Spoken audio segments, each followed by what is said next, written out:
Umiinit pa po itong eksena nga dyan sa Kamara nang magharap-harap sina dating Pangulong Rodrigo Duterte pati na si dating Senador Antonio Trillanes IV. Dito hinamon ulit ni Trillanes si Duterte na pumirma ng bank secrecy waiver.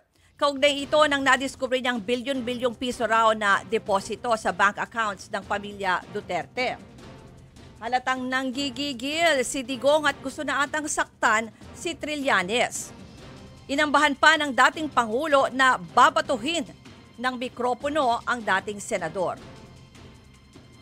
Nakatingin lang si Senadora Laila De Lima naman na napapagitnaan nina Duterte at Trillanes. Pinakalma naman ng kanyang mga abogado si Digong habang tinatawanan lang siya ni Trillanes. Agad sinuspindi ang sesyon kasunod ng inasal ng dating Pangulo.